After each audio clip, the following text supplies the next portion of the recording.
دعوت و فکر کا مرکز و محور ہے، جو کہ تمام دعوت کی خوبصورتی اور اس کا ضربہ ثواب ہے۔ ضربہ ثواب کہا جاتا ہے ایک بہت خوبصورت اور ایک بہت ہی بلند و بالا درخت کی سب سے جو اونچی شاخ ہوتی ہے، جو اس کی خوبصورتی میں اور اس کی بلندی میں سب سے زیادہ اضافہ کر رہی ہوتی ہے، اس کو ضربہ ثواب کہا جاتا ہے۔ تو جو ضربہ ثواب ہے آپ صلی اللہ علیہ وسلم کی دعوت کا، آپ صلی اللہ علیہ وسلم کی دعوت کی بنیاد بھی وہی ہے، اور وہ یہ کہ اللہ سبحانہ تعالی کی بندگی میں تمام انسان جینا شروع کر دے، تمام مخلوق کی غلامی سے نکل آئے پائے اور ایک خالق کی غلامی میں آ گئے۔ یہ وہ مرکزی نقطہ ہے جو کہ حضور صلی اللہ علیہ وسلم کی دعوت کی بنیاد ہے، جس کو ہم نے ضربہ ثواب بھی قرار دے دیا ہے کہ تمام مخلوقات، تمام انسانیت مخلوق کی غلامی سے نکل کر صرف ایک خالق کی غلامی میں جینا شروع کر دیں۔ کیونکہ شیطان نے جو سب سے زیادہ بڑا ہتھیار استعمال کیا، جو سب سے کاری زخم لگایا انسانیت کے اوپر، آدم ذات کے اوپر، وہ یہ لگایا کہ اس نے خالق کی بندگی سے نکال کر، خالق کی غلامی سے نکال کر انسانیت کو انسانوں کا غلام بنا دیا، مخلوقات کا غلام بنا دیا۔ اللہ تعالیٰ نے انبیاء علیہ السلام کو اسی نقطۂ نظر سے بھیجا کہ لوگ خالق کی بندگی پر آ جائیں اور مخلوق کی بندگی کرنا چھوڑ دیں۔ اسی مناسبت سے حضور صلی اللہ علیہ وسلم آخری نبی برحق اور آخری کتاب لے کر تشریف لائے، اور آپ صلی اللہ علیہ وسلم کی عالمگیر جو دعوت ہے اس کا مرکزی نقطہ یہ ہے کہ تمام انسان ایک آدم کی اولاد ہے اور آدم مٹی سے بنے ہیں، لہذا جس نے ان کو بنایا ہے وہی حق رکھتا ہے کہ ان پر اپنی مرضی کو مسلط کرے، اپنی مرضی کو چلائے، نہ کہ انسان اپنے نفس کا اور شیطان کا اور دیگر مخلوقات کا پجاری اور بندہ بن کر زندگی گزارنا شروع کرے۔ اور بالخصوص اس میں بھی جو سب سے اہم ترین نقطہ ہے غلامی کا بھی، بندگی کا بھی، وہ یہ ہے کہ ہم لوگ صرف اور صرف ہر موقع پر، چاہے وہ پریشانی کا موقع ہے، چاہے کوئی اللہ بچا کے رکھے کوئی مصیبت ہے، کوئی ناگہانی قدرتی آفت ہے، کوئی بھی موقع ہے، ہم سب اس موقع پہ مدد کرنے کے لیے جس ذات کو طلب کرے تو وہ حضور صلی اللہ علیہ وسلم کی تمام تر تعلیمات کی روشنی میں وہ ذات صرف ایک اللہ سبحانہ تعالیٰ کی ہی ذات ہے۔ ان کے علاوہ کوئی ایسی ہستی موجود نہیں جو کہ ہماری مدد کرنے کی اہلیت رکھتی ہے۔ حضور صلی اللہ علیہ وسلم کی ذاتی طور پر یہی تعلیمات، آپ صلی اللہ علیہ وسلم کا یہی عمل، اور آپ صلی اللہ علیہ وآلہ وسلم پر جو قرآن نازل ہوا اس کی تعلیمات کا آغاز ہی اسی نقطۂ نظر سے ہوتا ہے اور اختتام بھی اسی نقطۂ نظر سے ہوتا ہے، اور قرآن کے درمیان میں بھی بار بار اسی نقطۂ نظر کو دہرایا جاتا ہے۔ آغاز ہوتا ہے سورہ فاتحہ سے، جس میں ہم پڑھتے ہیں ہر نماز کے اندر اعوذ باللہ السمیع العلیم من الشیطان الرجیم ایاک نعبد و ایاک نستعین، کہ اللہ ہم صرف تیری ہی بندگی کرتے ہیں، ہم صرف تیری ہی بندگی کرتے ہیں۔ میرے بھائیوں، اس موقع پر یہ نقطہ بھی آپ کے ذہن میں رہنا چاہیے کہ یہاں پر نعبدو آیا، پھر آخر میں نستعین آیا، یہ جو دونوں الفاظ ہیں یہ عربی گرامر کے مناسبت سے فعل مضارع کہلاتے ہیں۔ جس طرح کہ اردو میں، انگریزی میں مختلف زمانے ہوتے ہیں، عربی میں صرف دو زمانے ہوتے ہیں، ایک ماضی اور ایک مضارع، جس میں مضارع کا مطلب ہوتا ہے حال اور مستقبل، اور اس کا مطلب یہ ہوا کہ اے اللہ ہم صرف تیری ہی عبادت کرتے ہیں اور مرتے دم تک ہمیشہ کرتے رہیں گے تیری ہی عبادت، اور صرف تجھ ہی سے مدد مانگتے ہیں اور ہمیشہ مرتے دم تک تجھ ہی سے مدد مانگتے رہیں گے۔ اس میں کوئی دوسری چیز نہیں آتی کہ درمیان میں ہم کسی اور سے مدد مانگیں گے، ہرگز نہیں۔ یہ قرآن کا دو ٹوک فیصلہ ہے، یہ قرآن کی وہ صورت ہے جس کو ہم نے ہر نماز میں پڑھنا ہوتا ہے، اور اگر اس کو نماز میں ادا نہ کیا جائے تو نماز بھی باطل ہو جاتی ہے، اور یہ وہ صورت ہے جو کہ پورے قرآن کی امام صورت کہلاتی ہے، سردار صورت کہلاتی ہے، جو کہ اللہ تعالیٰ کی طرف سے اس امت کو خصوصی طور پر انعام کے طور پر دی گئی ہے۔ اور اس کی یہ تیسری آیت میں دو ٹوک اللہ تعالیٰ حضور صلی اللہ علیہ وسلم کے ذریعے سے یہ تعلیم دے رہے ہیں اپنے بندوں کو، حضور صلی اللہ علیہ وسلم کے امتیوں کو، ان کے غلاموں کو، کہ آپ سب یہ ہمیشہ دعا کریں، اعلان کریں، اظہار کریں، اقرار کریں کہ اللہ ہم تیرے علاوہ کسی کی بندگی نہیں کرتے اور تیرے علاوہ کسی سے مدد نہیں مانگتے، ہماری بندگی کے لائق یعنی کہ معبود صرف تو ہے، اور تو ہی ہماری مدد کرنے والا ہے، تیرے علاوہ کوئی اور مدد کرنے والا نہیں ہے۔ یہی چیز آپ کو سورۃ النصر میں ملے گی۔ اللہ تعالیٰ نے اس کا جو پہلی آیت ہے اس میں پھر اسی بات کو دہرایا، جیسے کہ اعوذ باللہ من الشیطان الرجیم، بسم اللہ الرحمن الرحیم، ارشاد ہوتا ہے اذا جاء نصر اللہ والفتح، کہ جب آ گئی اللہ کی مدد اور فتح نصیب ہو گئی۔ مدد کس کی آئی؟ اللہ کی، حضور صلی اللہ علیہ وسلم کے لیے، صحابہ کرام رضوان اللہ اجمعین کے لیے۔ آپ دیکھیں کہ اس سورت کے نزول سے پہلے یا فتح مکہ سے پہلے صرف 8 سال کا عرصہ ہے۔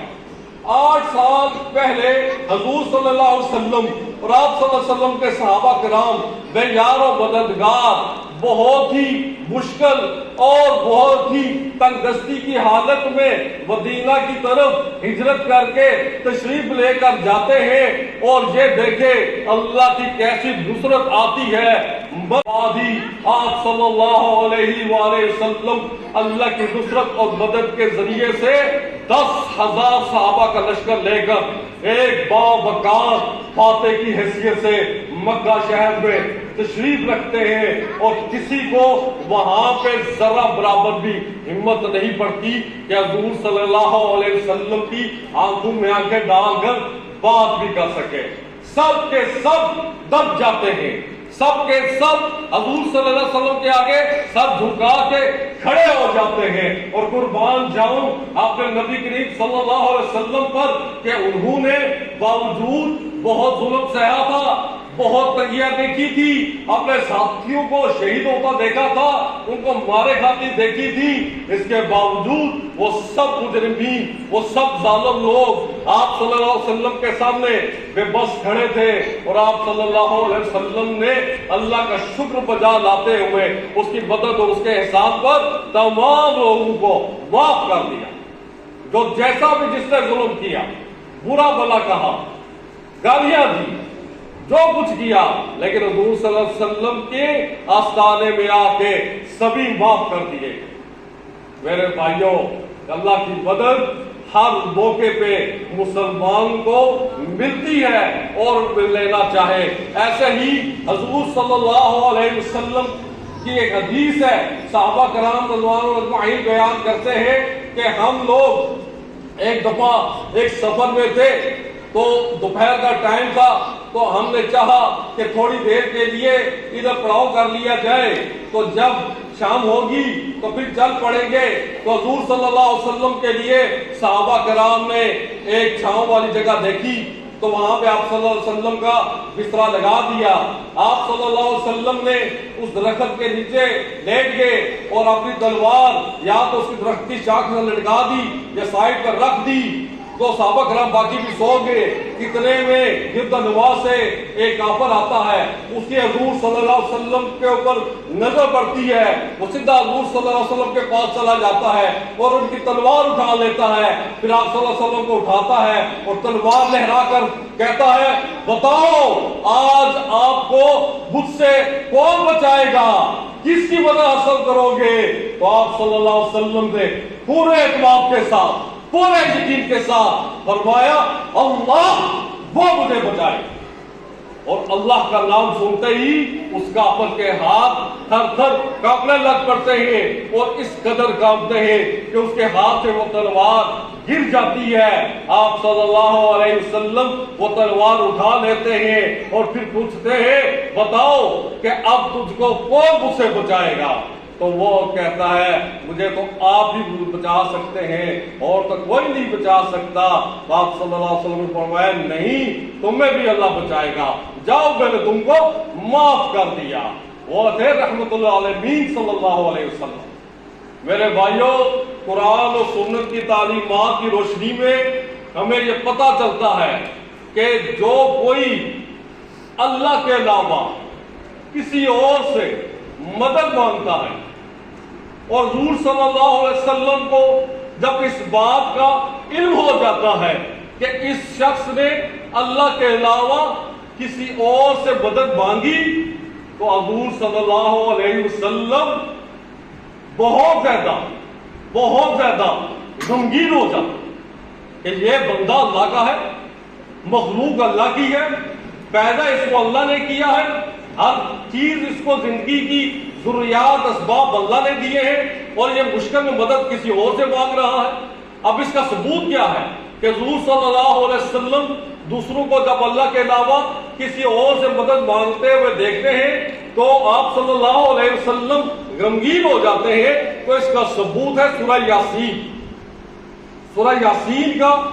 آخری رکوع ہے, اس میں آتا ہے, اعوذ باللہ السمیع العلیم من الشیطان الرجیم اولم یروا انا خلقنا لهم مما عملت ایدینا انعاما فهم لها مالکون. کیا یہ لوگ دیکھتے نہیں کہ ہم نے ان کے لیے اپنے ہاتھوں سے بنائے مویشی جن کے اب جب مالک بنے بیٹھے ہیں, وَذَلَّلْنَا لَهُمْ مِنْهَا رَكُوبُونَ يَأْكُلُونَ, اور ہم نے ان مویشیوں کو ان کے قابو میں دے دیا, جن میں سے بعض کو یہ سوار ہوتے ہیں اور بعض کو یہ کھاتے ہیں. مثال کے طور پہ ہم لوگ بکری بھیڑیں وغیرہ بھی کھاتے ہیں, گائے بھی کھاتے ہیں, بھینس بھی کھاتے ہیں, اونٹ کا گوشت بھی کھاتے ہیں. پھر اللہ تعالیٰ فرماتے ہیں, وَلَهُمْ فِيهَا